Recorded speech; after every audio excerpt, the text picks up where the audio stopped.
नमस्कार, हमारा उत्तराखंड में आपका बहुत बहुत स्वागत। मैं हूं प्रियंका। सबसे पहले डालेंगे नजर आज की सुर्खियों पर। सीएम तीरथ सिंह रावत अब मुख्यमंत्री घोषणाओं की समीक्षा 17 जून से करेंगे। सीएम ने दिल्ली दौरे के कारण 14, 15 और 16 जून को प्रस्तावित घोषणाओं की समीक्षा का कार्यक्रम स्थगित किया। उत्तराखंड की वरिष्ठ कांग्रेस नेता इंदिरा हृदयेश का निधन। पार्टी की बैठक में शामिल होने दिल्ली आई थी। हल्द्वानी के चित्रशिला घाट पर पहुंचा पार्थिव शरीर। पीएम ने जताया दुख। उत्तराखंड क्रांति दल के निवर्तमान केंद्रीय अध्यक्ष दिवाकर भट्ट ने राज्य सरकार से मांग की। कहा, सरकार बिना देरी के देवस्थानम बोर्ड पर को करे भंग। एमसीएमई तक में बजवा देहरादून का डंका। पास आउट होने वाले 28 कैडेट में 3 उत्तराखंड से। कोरोना की रफ्तार पर लगी लगाम। 1% से नीचे आई प्रदेश की संक्रमण दर। महज 263 संक्रमित, 7 की मौत। मानसून ने दी दस्तक। 72 घंटे में उत्तराखंड पहुंच सकता है मानसून। बारिश और अंधड़ से जनजीवन अस्त व्यस्त। आप देख रहे हैं के न्यूज, खबरों का सारथी। खबरों की शुरुआत करेंगे और सबसे पहले दिल्ली से बड़ी खबर आ रही है। उत्तराखंड के सीएम की बैठक खत्म। थोड़ी देर में पहुंचेंगे चाणक्यपुरी स्थित उत्तराखंड सदन। तीरथ सिंह रावत की राष्ट्रपति के साथ बैठक खत्म। दिल्ली से बड़ी खबर आपको बता रहे हैं। उत्तराखंड के सीएम की बैठक खत्म हो चुकी है। तीरथ सिंह रावत की राष्ट्रपति रामनाथ कोविंद के साथ बैठक खत्म। थोड़ी देर में पहुंचेंगे चाणक्यपुरी स्थित उत्तराखंड सदन और राष्ट्रपति के साथ बैठक उत्तराखंड के मुख्यमंत्री तीरथ सिंह रावत की खत्म हो चुकी है। सूचना ये मिल रही है कि थोड़ी देर में ही चाणक्यपुरी स्थित उत्तराखंड सदन पहुंचेंगे।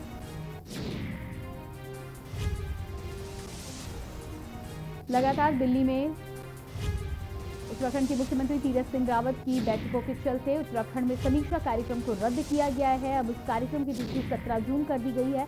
आपको बता दें कि उससे पहले कार्यक्रम की तिथि 14, 15 और 16 जून रखी गई थी, लेकिन दिल्ली में इन तमाम बैठकों के चलते उस कार्यक्रम को रद्द किया गया है। ऐसे में तीरथ सिंह रावत ने राष्ट्रपति के साथ मुलाकात की है, जो कि अब खत्म हो चुकी है। बताया जा रहा है कि कुछ ही देर में मुख्यमंत्री तीरथ सिंह रावत उत्तराखंड सदन पहुंचेंगे चाणक्यपुरी में।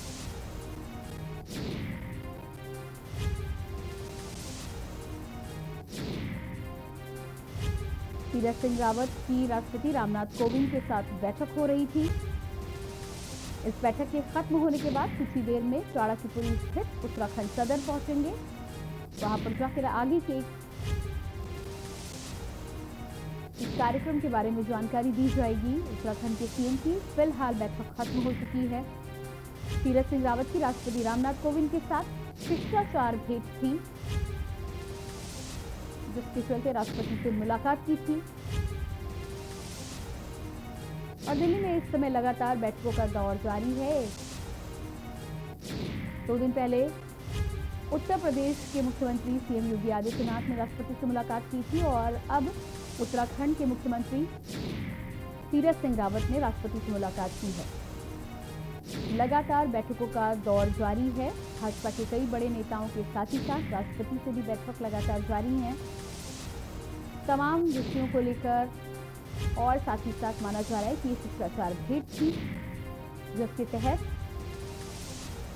सीएम तीरथ सिंह रावत राष्ट्रपति भवन पहुंचे थे, जहां पर उन्होंने मुलाकात की है राष्ट्रपति से।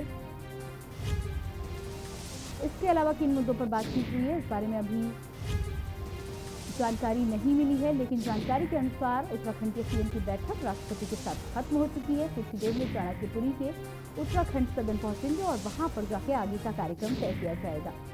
इसके अलावा आपको जानकारी दे दें कि उत्तराखंड में 17 तारीख को समीक्षा बैठक के चलते तमाम फैसलों पर बातचीत होनी थी, समीक्षा होनी थी, लेकिन उसकी तिथि को बढ़ा दिया गया है, 17 जून कर दिया गया है। पहले ये तिथि 14, 15 और 16 जून की। इस बीच में उत्तराखंड के तमाम काज का समीक्षा उत्तराखंड के मुख्यमंत्री को लेनी थी। दिल्ली में इन तमाम बैठकों के चलते उत्तराखंड के कार्यक्रम को फिलहाल आगे के लिए टाला गया है।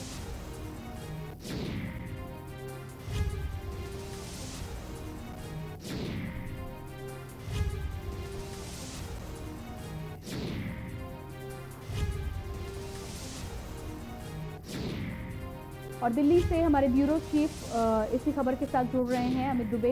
जी अमित, आपसे जानकारी चाहेंगे कि जिस तरह से दिल्ली में बैठक हुई है, उत्तराखंड के मुख्यमंत्री तीरथ सिंह रावत ने राष्ट्रपति से मुलाकात की है, शिष्टाचार भेंट है और इसके अलावा क्या कुछ निकलकर सामने आ रहा है?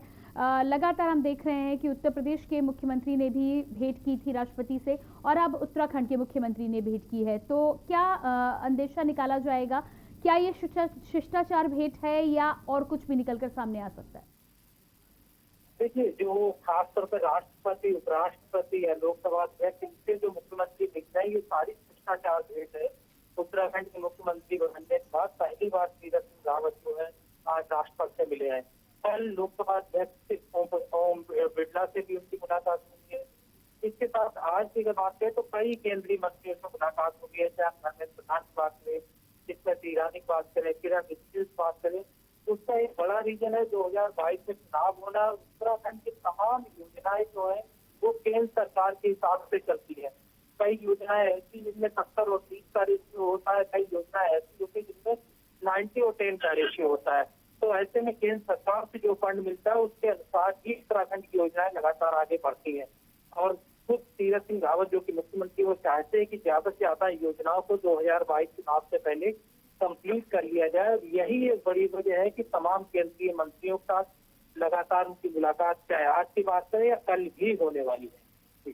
जी, इसके अलावा उत्तराखंड के मुख्यमंत्री बनने के बाद तीरथ सिंह रावत पहली बार राष्ट्रपति से मुलाकात करने पहुंचे हैं, तो ये मुलाकात इस लहजे से भी अहम मानी जा सकती है। शिष्टाचार भेंट के अलावा पहली बार मुलाकात भी की है उन्होंने। देखिए, सबसे बड़ी चीज यही है, क्योंकि कोई भी मुख्यमंत्री जो शपथ लेता है, लोकसभा सांसद भी तीरथ सिंह रावत से बात की जाए तो जाहिर तौर पर नाते भी मुख्यमंत्री होने के नाते, चाहे वो राष्ट्रपति हो, उपराष्ट्रपति हो या लोकसभा अध्यक्ष हो, अमूमन लोग मिलते हैं। और खासतौर पे क्योंकि केंद्र में बीजेपी सरकार है, उत्तराखंड में भी बीजेपी सरकार है, तो ऐसे में ये शिष्टाचार भेंट जो है वो की जाती है। और ये तीसरा दौरा है तीरथ सिंह रावत का। इससे पहले जो 2 दौरों में वो आए थे उनके पास इतना समय नहीं था कि वो लोगों से मिलते, लेकिन अब क्योंकि ये तीसरा दौरा है, आने वाले दिनों में चुनाव भी है, तो जाहिर तौर पे ये शिष्टाचार भेंट हो रही है। लेकिन शिष्टाचार भेंट के साथ में जिन केंद्रीय मंत्रियों के साथ जो मुलाकात की लगातार डिस्कस कर रहे हैं, लगातार बता रहे हैं, ये सारी तमाम उत्तराखंड की योजनाएं हैं, उन्हें लेके मुलाकात है। तमाम प्रोजेक्ट हैं जो अधूरे पड़े हैं, जिन्हें जल्द से जल्द पूरा कराने के लिए मुलाकात हो रही है। पिछले दौरे में हमने देखा कि किस तरह से केंद्र से 700 करोड़ का फंड जो है वो उत्तराखंड के लिए जारी हुआ। तो जाहिर तौर पर केंद्र सरकार से जो फंड मिलता है उससे ही उत्तराखंड की योजनाएं आगे बढ़ती है, जिसे लेके ये तमाम केंद्रीय मंत्री के साथ मुलाकातें काफी अहम होती है। जी, जिस तरह से राष्ट्रपति के साथ ये शिष्टाचार भेंट मानी जा रही है, इसके अलावा क्या कुछ बातचीत हुई बैठक के दौरान, मुलाकात के दौरान? क्या इस बारे में कोई जानकारी मिली है? देखिए, ये शिष्टाचार ही भेंट थी, बाकी जो तमाम हालात है उन पर चर्चा जरूर होती है, लेकिन राष्ट्रपति, उपराष्ट्रपति, लोकसभा अध्यक्ष, इनके साथ में प्रदेश लेवल की जो चीजें हैं, कई सारी चीजें जो ऑफिशियल चीजें वो डिस्कस नहीं होती है। अनऑफिशियल तमाम चीजें जो है वो जरूर डिस्कस होती है। ऑफिशियल चीजें हैं जिनकी जरूरत है उत्तराखंड को केंद्रीय मंत्रालय, जो केंद्रीय मंत्रालय है उसके साथ या प्रधानमंत्री के साथ, या राजनीतिक जो चीजें हैं वो खासतौर पे बीजेपी के राष्ट्रीय अध्यक्ष साथ, तो इस तरह की चीजों का डिस्कशन होता है। पिछले दौरे में जो राजनीतिक कयास थे 2022 चुनाव के लेके, 2022 के लेके जो चीजें थी उनका डिस्कशन हो चुका है, क्योंकि पिछले दौरे में चाहे बीजेपी राष्ट्रीय अध्यक्ष जेपी नड्डा की बात करें, प्रधानमंत्री बात करें, मुख्यमंत्री मुलाकात कर चुके हैं। अब जो मुलाकात है वो उत्तराखंड की तमाम योजनाओं के लिए मुलाकात की जाए। जी बिल्कुल अमित, इस जानकारी के लिए आपका बहुत बहुत शुक्रिया। और दिल्ली में उत्तराखंड के सीएम ने राष्ट्रपति रामनाथ कोविंद के साथ शिष्टाचार भेंट की है। उत्तराखंड के मुख्यमंत्री का पद संभालने के बाद पहली बार मुलाकात की है राष्ट्रपति रामनाथ कोविंद से, तो शिष्टाचार भेंट इसलिए भी अहम मानी जा रही है क्योंकि पहली बार मुलाकात हुई है। जिस तरह से दिल्ली से हमारे ब्यूरो चीफ ने जानकारी यहाँ पर दी है कि तमाम बड़े पदों पर रहने वाले लोगों की मुलाकात अहम मानी जाती है। और ऐसे में अब बात करेंगे अगली खबर की। हल्द्वानी से अगली खबर है, इंदिरा हृदयेश का दिल्ली में निधन। चित्रशिला घाट पर पहुंचा हृदयेश का पार्थिव शरीर। चित्रशिला घाट पर पहुंचा हृदयेश का पार्थिव शरीर, राजकीय सम्मान के साथ किया गया अंतिम संस्कार। एक दिन का राजकीय शोक किया गया है घोषित। हल्द्वानी से बड़ी खबर आपको बता रहे हैं, इंदिरा हृदय का दिल्ली में निधन होने के बाद चित्रशिला घाट पर हृदय का पार्थिव शरीर पहुंचाया गया है। राजकीय सम्मान के साथ किया गया अंतिम संस्कार। एक दिन का राजकीय शोक भी घोषित किया गया और यह भारी संख्या में उनके समर्थक देख सकते हैं। उत्तराखंड राजनीति की कद्दावर नेता इंदिरा हृदय के निधन के बाद भारी भीड़ आप देख पा रहे हैं। कांग्रेस खेमे में खासी शोक की लहर भी देखी जा सकती है। उत्तराखंड की राजनीति के साथ ही साथ कांग्रेस के लिए ये एक गहरी क्षति है और जिस तरह का व्यक्तित्व था, 80 साल की उम्र तक राजनीति में सक्रिय रही, कई महत्वपूर्ण पदों पर कार्य किया, नेता प्रतिपक्ष थी इंदिरा हृदय। ऐसे में उत्तराखंड के लोगों के साथ ही साथ उत्तराखंड की राजनीति में भी एक अहम स्थान रखती थी, महत्वपूर्ण स्थान रखती थी। उत्तराखंड कांग्रेस के लिए ये बहुत बड़ी क्षति। एक दिन का राजकीय शोक घोषित किया गया है और भारी संख्या में उनके समर्थक, उनके अनुयायी आप देख सकते हैं। पार्थिव शरीर को चित्रशिला घाट पर पहुंचाया गया, वहीं पर उनका अंतिम संस्कार हुआ। पूरे राजकीय सम्मान से अंतिम संस्कार किया गया। और हल्द्वानी से हमारे संवाददाता इस खबर पर जुड़ रहे हैं दुष्यंत परिहार। जी दुष्यंत, आपसे जानना चाहेंगे, इंदिरा हृदय के दिल्ली में निधन के बाद चित्रशिला घाट पर उनके पार्थिव शरीर को पहुंचाया गया और वहीं पर पूरे राजकीय सम्मान के साथ उनका अंतिम संस्कार किया गया। हम देख पा रहे हैं भारी संख्या में भीड़ इकट्ठा थी, उनके तमाम समर्थक अनुयायी इकट्ठा थे। किस तरह का माहौल था, किस तरह की अंत्येष्टि हुई है और कितना बड़ी क्षति है ये कांग्रेस के लिए, उत्तराखंड कांग्रेस के लिए? जी दुष्यंत, क्या मेरी आवाज आपको मिल पा रही है? शायद संपर्क हमारा नहीं हो पा रहा है, आगे बढ़ेंगे हम। और ये तस्वीरें आप इंदिरा हृदय के पार्थिव शरीर की देख पा रहे हैं। पूरे राजकीय सम्मान के साथ उनका अंतिम संस्कार किया गया। चित्रशिला घाट पर यह अंतिम संस्कार हुआ उत्तराखंड में। उत्तराखंड राजनीति की जानी मानी कद्दावर नेता और कांग्रेस नेता प्रतिपक्ष का एक जानदार चेहरा। कांग्रेस के लिए साथ ही साथ उत्तराखंड की जनता के लिए ये क्षति। 80 साल तक राजनीति में सक्रिय रही, पूरा जीवन उन्होंने न केवल राजनीति में बल्कि समाज सेवा के साथ साथ उत्तराखंड की जनता को बहुत कुछ दिया उन्होंने अपने पूरे राजनीतिक कार्यकाल में और तमाम मुद्दों पर प्रखर रही, तमाम मुद्दों पर अपनी बात सामने रखी। उत्तराखंड के जनता के लिए हमेशा उन्होंने आवाज उठाई और ऐसे में आप हुजूम देख पा रहे थे। उनके पार्थिव शरीर को देखने के लिए, उनके अंतिम दर्शन करने के लिए भारी संख्या में अनुयायी चित्रशिला घाट के साथ ही साथ कांग्रेस के कार्यालय पर भी उपस्थित रहे।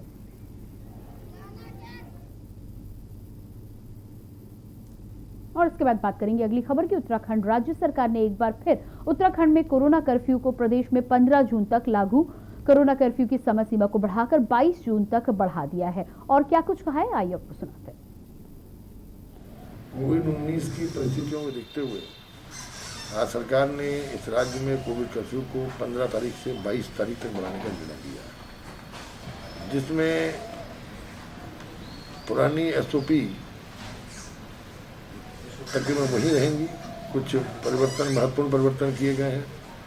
मसलन बद्रीनाथ दर्शन के लिए चमोली जनपद के लोगों को RT-PCR नेगेटिव रिपोर्ट के साथ दर्शन की अनुमति दी गई है। इसी तरह रुद्रप्रयाग जनपद के लोगों को केदारनाथ दर्शन की अनुमति RT-PCR नेगेटिव रिपोर्ट के साथ, और इसी तरह से उत्तरकाशी जनपद के निवासियों को गंगोत्री या यमुनोत्री के दर्शन की अनुमति RT-PCR नेगेटिव रिपोर्ट के साथ देने का निर्णय लिया गया है।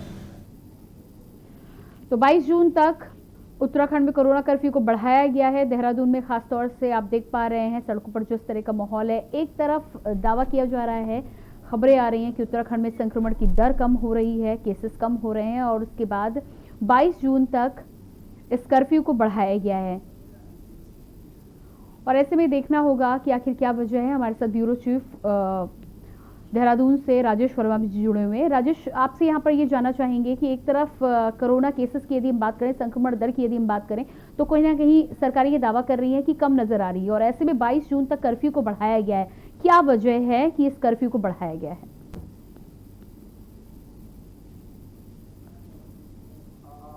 मैं बता दूं कि जो कर्फ्यू की मियाद है, यानी कि जो सीमा है, वो 15 जून तक थी, यानी कि कल तक समाप्त हो रही थी। लेकिन आज जो है प्रदेश के शासकीय प्रवक्ता, सरकार के जो शासकीय प्रवक्ता है सुबोध उनियाल, उन्होंने साफ कर दिया है कि जो एक हफ्ता जो है इसको और बढ़ा दिया गया है, यानी कि 22 जून तक जो है कोरोना कर्फ्यू जो है वो प्रदेश में जारी होगा। लेकिन कुछ रियायत जो है वो कहीं ना कहीं दुकानदारों को जो है स्पेशली दी गई है, जिसमें जो बाजार जो है अभी तक बंद थे, यानी कि सप्ताह में 2 दिन खुल रहे थे, उन दुकानों को जो है कम से कम 3 दिन का समय दिया है, जिसमें तमाम जो परचून की दुकानें हैं या जो भी जरूरतमंद जो है खाद्य से संबंधित जो आवश्यकता की जो चीजें हैं, उनकी दुकानें सप्ताह में 3 दिन जो है खुलने का जो है ऐलान जो है वो सरकार ने कर दिया। हालांकि थोड़ी देर बाद आदेश जो है इसके जारी हो जाएंगे। लेकिन इसके साथ साथ अगर हम बात करें तो प्रियंका, जो चारधाम यात्रा थी, चारधाम यात्रा में सिर्फ जो बाहर के जो लोग थे या तमाम जो प्रदेश के भी लोग थे, उन लोगों को जो है वहां पे अनुमति नहीं थी। सिर्फ जो पुरोहित है वो ही मंदिर में जो है पूजा कर सकते थे। लेकिन इस बार जो है उत्तरकाशी और चमोली सहित जो है 3 जिलों को जो है खासतौर से रुद्रप्रयाग को जो है जगह दी गई है, वहां के स्थानीय लोगों को जगह दी गई है, क्योंकि कोरोना तो भले ही अब थोड़ा सा डाउन हो रहा है, प्रदेश में मामले भी 24 घंटे की अगर बात करें तो काफी मामले जो है वो डाउन हुए हैं, मौत का आंकड़ा भी काफी कम हुआ है। तो कहीं ना कहीं इस चीज को देखते हुए भी और सरकार को किस तरीके से आगे रणनीति जो है कोरोना की लड़ाई में बनानी है, तो उन चीजों को देखते हुए आज जो है जो कर्फ्यू सीमा थी उसको बढ़ा दिया गया है, 22 जून तक कर दिया गया है। लेकिन जो स्थानीय लोग, चारधाम से जुड़े लोग हैं, उनके जिलों के जो जुड़े हैं, उनको जो है RT-PCR के लिए जाते हैं। तो फिलहाल जो है कहीं छूट जो है वो सरकार ने दी है, लेकिन सरकार भी एक एक कदम जो है फूक फूक कर रखना चाहती है, क्योंकि इससे पहले की अगर हम आंकड़ों की बात करते हैं तो प्रियंका काफी आंकड़े जो है प्रदेश में जो है भयावह देखने को मिले हैं। कभी 9,000 का आंकड़ा 24 घंटे में देखा है हम लोगों ने, कभी 10,000 का आंकड़ा संक्रमितों का देखा है, और मौत के आंकड़े भी जो है चौंकाने वाले जो है इस दूसरी लहर में। राजेश जी, यहाँ पर आपको रोकना चाहेंगे, एक छोटे से ब्रेक के लिए हम रुकेंगे। ब्रेक के बाद वापस उत्तराखंड को लेकर बातचीत करेंगे, और उत्तराखंड में कर्फ्यू की मियाद को बढ़ाया गया है, इसके पीछे की वजह क्या है, कब तक बढ़ाया जाएगा, उसको लेकर बातचीत करेंगे। लेकिन फिलहाल रुकेंगे एक छोटे से ब्रेक के लिए।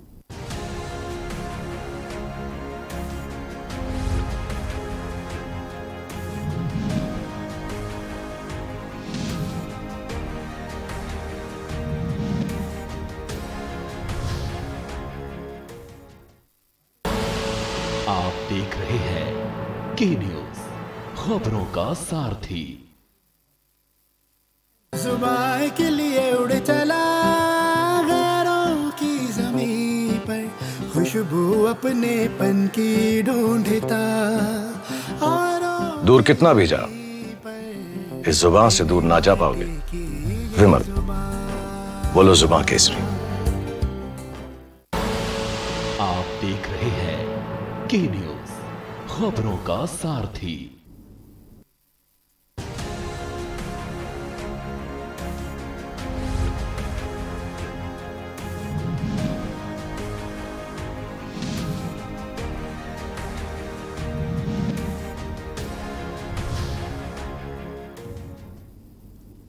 तो ब्रेक के बाद उत्तराखंड में जहां एक तरफ कर्फ्यू की मियाद को बढ़ाया गया है, कोरोना कर्फ्यू को अब 22 जून तक बढ़ाया गया है, ऐसे में दूसरी तरफ उत्तराखंड मौसम विभाग ने एक बार फिर चेतावनी देते हुए उत्तराखंड में मानसून की दस्तक देने की बात कही है। आने वाले 15, 16 और 17 जून को कई जिलों में भारी बारिश होने की संभावना जताई जा रही है, और क्या कुछ कहा है आपको सुनाते हैं। दक्षिणी पश्चिमी मानसून उत्तराखंड पहुंच गया है और इसने पूरे राज्य को कवर कर लिया है। उत्तराखंड के साथ साथ ये हिमाचल और जम्मू और कश्मीर में भी पहुंच चुका है। मौसम की बात करें तो आज 14 जून से लेकर 17 जून तक उत्तराखंड में अनेक स्थानों में हल्की से मध्यम वर्षा और गरज चमक के साथ वर्षा की संभावना है।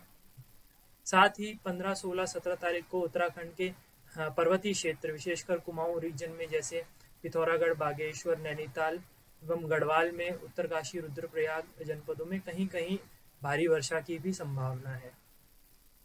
अभी तापमान की बात करें तो उत्तराखंड में जो अधिकतम तापमान है वो सामान्य से 1 से 3 डिग्री नीचे चल रहे हैं ज़्यादातर क्षेत्रों में, और अगले आने वाले 3-4 दिनों में भी जो अधिकतम तापमान है वो ऐसे ही सामान्य से 2 से 3 डिग्री नीचे बने रहेंगे।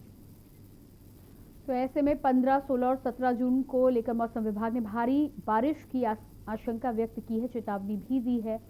ऐसे में मौसम विभाग ने कि इस समय में अलर्ट रहने की ज़रूरत है। और हमारे साथ लगातार देहरादून से ब्यूरो चीफ राजेश वर्मा बने हुए। जी राजेश, उत्तराखंड में मौसम की यदि बात करें उसके साथ ही साथ तो यहाँ पर चेतावनी जो मिली है 16-17 जून की, ऐसे में भारी बारिश की संभावना जताई गई है।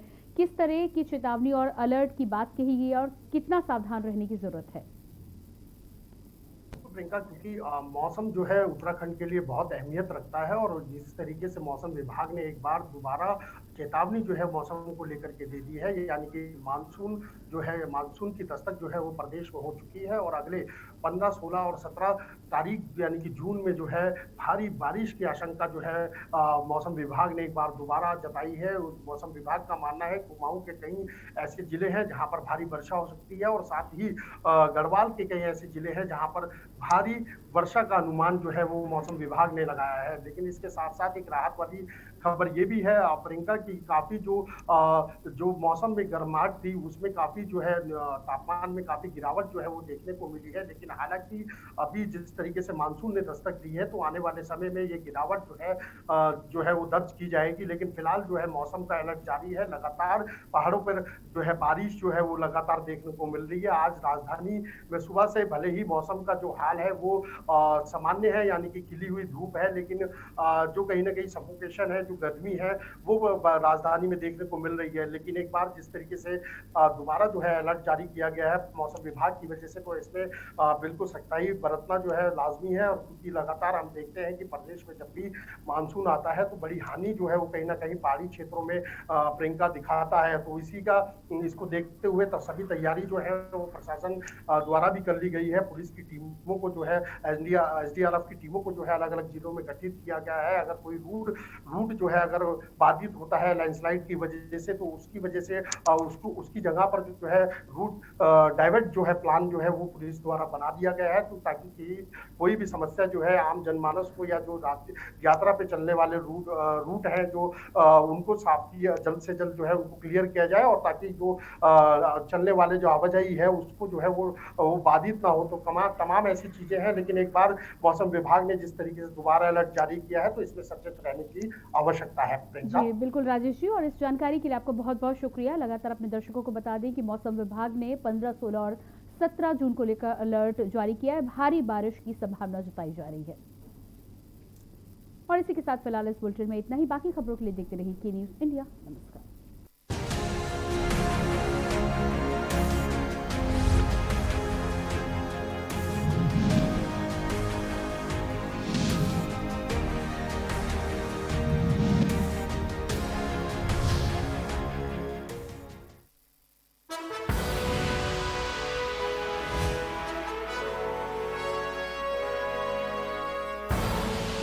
आप देख रहे हैं के न्यूज़, खबरों का सारथी।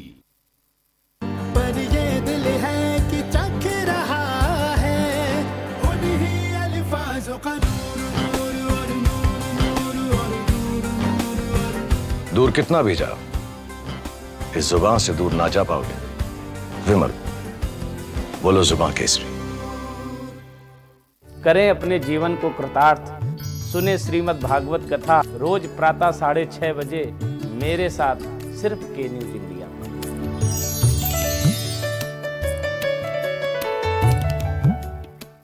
खुदी को आजमाया है तो ये अंदाज आया है, खुदी को आजमाया है तो ये अंदाज आया है। तुम में भी मैं हूं, शुद्ध प्लस पान मसाला।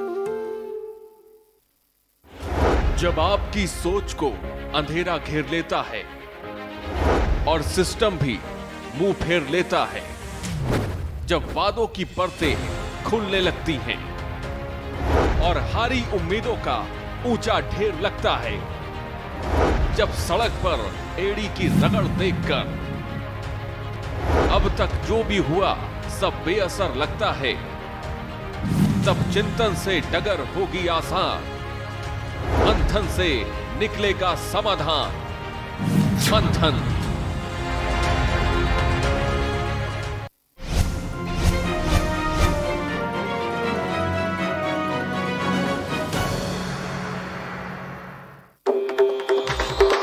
मिलेगा हर समस्या का समाधान।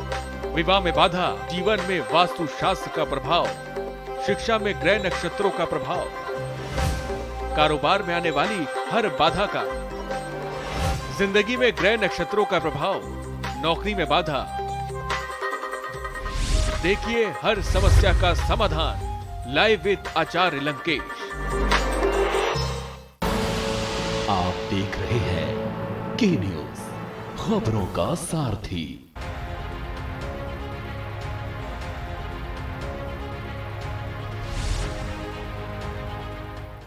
नमस्कार, खबर 1 बजे में आप सभी का स्वागत।